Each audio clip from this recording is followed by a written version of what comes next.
सईद अनवर ने international cricket में खराब शुरुआत के बाद जोरदार स्पार्क किया। उन्होंने अपनी टाइमिंग और प्लेसमेंट से 90s में बड़े से बड़े बॉलर के रिदम को तोड़ के रख दिया था। 100% फिट नहीं होने के बावजूद उन्होंने टीम के स्कोर को लगातार तेजी दी। कुछ तो खास बात थी अनवर में, तभी तो उनकी तुलना ओडीआई फॉर्मेट में दी ग्रेटेस्ट सचिन तेंदुलकर के साथ काफी लंबे टाइम तक की जाती थी। लेकिन पाकिस्तान के ऑल टाइम ग्रेटेस्ट ओपनर होने के बावजूद उनके करियर का अंत बेहद दुखद तरीके से हुआ।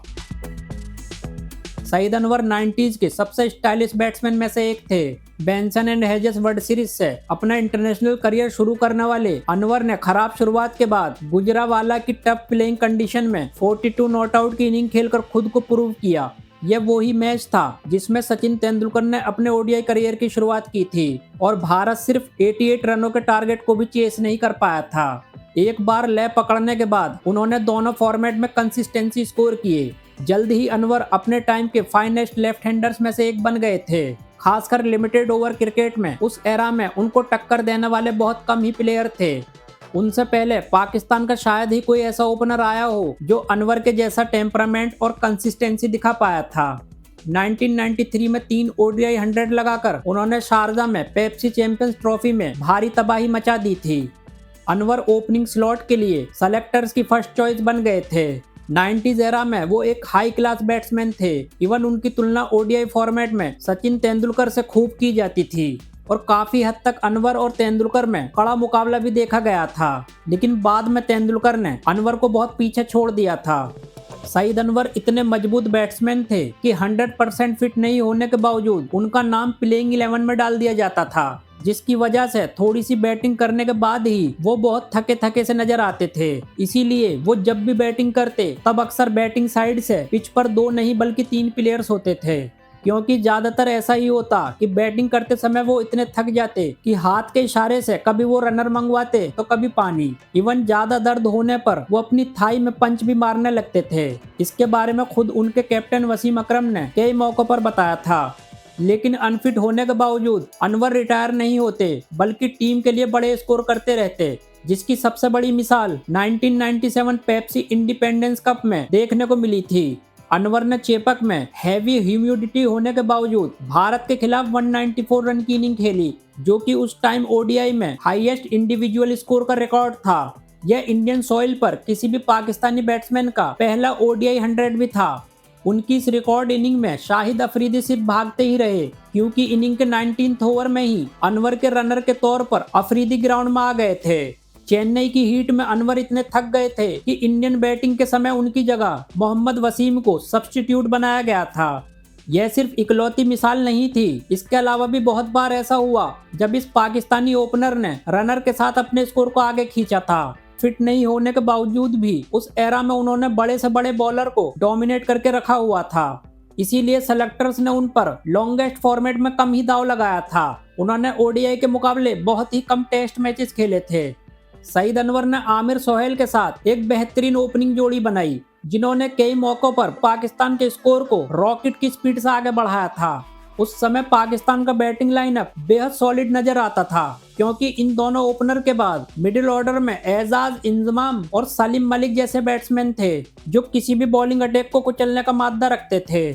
सईद अनवर ने 1996 में किसी भी पाकिस्तानी बैट्समैन के मुकाबले सबसे ज्यादा ओडीआई रन बनाए, तो उनको 1997 में Wisden player of the year चुना गया था। उनके इंटरनेशनल करियर में 2 की पॉइंट्स आए और दोनों ही भारत के खिलाफ थे। पहला चेन्नई हीट में बनाए 194 रन और दूसरा 1999 एशियन टेस्ट चैंपियनशिप में। जवागल श्रीनाथ और वेंकटेश प्रसाद के आगे पाकिस्तान होपलेस नजर आ रहा था। अनवर फर्स्ट इनिंग में 0 पर आउट हो गए थे। भारत ने मैच पर मजबूत पकड़ बना ली थी। पाकिस्तान के पास बच निकलने का कोई रास्ता नहीं था।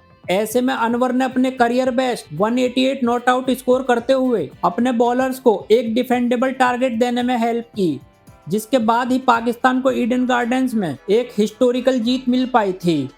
सईद अनवर ने टेस्ट में ऑस्ट्रेलिया के खिलाफ किसी भी पाकिस्तानी बैट्समैन के मुकाबले सबसे ज्यादा एवरेज से रन स्कोर किए थे। किसी ने सोचा नहीं था कि टेस्ट डेब्यू पर वेस्ट इंडीज के खिलाफ किंग पेयर बनाने वाला यह बैट्समैन लॉन्ग फॉर्मेट में भी मजबूती से कदम जमा लेगा। स्टार प्लेयर्स वाली पाकिस्तान 1999 वर्ल्ड कप की सबसे मजबूत दावेदार थी। यूके की बॉलिंग फ्रेंडली कंडीशन में सईद ने कंसिस्टेंसी दिखाते हुए अपना डोमिनेंस दिखाया। इवन उन्होंने टूर्नामेंट में पाकिस्तान के लिए सबसे ज्यादा रन बनाए। टीम ट्रॉफी जीतने से सिर्फ एक कदम दूर थी। फाइनल में उन्होंने पूरी जिम्मेदारी अपने कंधों पर लेते हुए बैटिंग शुरू की, लेकिन पूरा बैटिंग लाइनअप चरमरा गया और सबसे मजबूत टीम होते हुए भी पाकिस्तान वर्ल्ड कप नहीं जीत पाया था। लेकिन एक दिन अचानक सब कुछ बदल जाता है। 2001 ईयर में अनवर की नन्ही बेटी की डेथ हो जाती है। जो बैट्समैन दुनिया भर के लीथल बॉलर के सामने नहीं झुका, वो अपनी बेटी की मौत पर पूरी तरह से टूट चुका था। इसके बाद उन्होंने क्रिकेट से दूरी बना ली और तबलीग में जुड़ गए थे। जल्द ही उन्होंने वापसी की, लेकिन उनमें अब पहले जैसी धार नहीं थी। इसके बावजूद उन्होंने 2003 वर्ल्ड कप में पाकिस्तान के लिए सबसे ज्यादा रन बनाए। उन्होंने 3 क्रिकेट वर्ल्ड कप खेले और हर एक में टीम के लिए स्कोरिंग चार्ट में वो टॉप पर रहे थे। शारजा में वो वर्ल्ड के टॉप बॉलर्स के लिए एक पहेली की तरह थे, जहां उन्होंने ढेरों रन बनाकर कई बार टीम को जीत तक पहुंचाया। करियर के लास्ट में उनका फुटवर्क बेहद खराब हो गया था, जिसकी वजह से उनको कई बार शुरुआत में ही आउट होते हुए देखा गया था। 2003 बांग्लादेश सीरीज से इग्नोर किए जाने से नाराज अनवर ने सभी तरह के क्रिकेट से रिटायरमेंट ले लिया था। कुछ ही दिन पहले वर्ल्ड कप में सबसे ज्यादा रन बनाने की वजह से उनको उम्मीद थी कि सेलेक्टर्स वर्ल्ड कप के बाद भी उनको चांस देंगे, लेकिन ऐसा हुआ नहीं। अनवर ने टेस्ट मैचेस में 45 एवरेज से रन स्कोर किए। इस फॉर्मेट में उनका लास्ट मैच 2001 ईयर में एशियन टेस्ट चैंपियनशिप में बांग्लादेश के खिलाफ था, जिसमें उन्होंने मुल्तान में वीक बॉलिंग अटैक के सामने 100 ठोक दिया था। टेस्ट में ट्रिपल सेंचुरी लगाने का उनका एक सपना था, जो कभी पूरा नहीं हो सका। ट्रिपल तो छोड़ो, वो डबल 100 भी नहीं कर पाए थे। टेस्ट के मुकाबले उन्होंने ढेरों ओडीआई खेले, जिसमें 39 एवरेज से ऑलमोस्ट 9000 रन बनाए, जिसमें अकेले भारत के खिलाफ उन्होंने 2000 प्लस रन बनाए थे। वो लिमिटेड ओवर में किसी एक टीम के खिलाफ 2000 रन बनाने वाले पहले प्लेयर बने थे। ओडीआई में उनकी 20 सेंचुरीज आज भी पाकिस्तान के लिए सबसे ज्यादा हैं। दोनों फॉर्मेट में उनका हाईएस्ट स्कोर भारत के खिलाफ भारत में ही आया था। अनवर थके थके बेशक लगते थे, फिर भी वो पाकिस्तान के लिए लंबी रेस के घोड़े साबित हुए। वो एक महान प्लेयर थे, इसीलिए 90s में उनकी तुलना सचिन तेंदुलकर से की जाती थी। लेकिन करियर के एंड में उनको वो रिस्पेक्ट नहीं मिली जिसके वो हकदार थे, क्योंकि अनवर का मानना था कि अभी वो 2 साल और खेल सकते थे।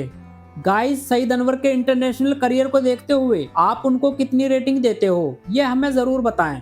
अगर आपको यूनिस खान के कंट्रोवर्शियल कैप्टेंसी रिजाइन की स्टोरी जाननी है तो फर्स्ट वीडियो देखें, और अगर आपको मोहम्मद आसिफ के इंटरनेशनल करियर के फर्स्ट हाइप के बारे में जानना है तो सेकंड वीडियो देखें। ऐसी ही और मजेदार वीडियोस के लिए चैनल को सब्सक्राइब करें। Thanks for watching. जय हिंद।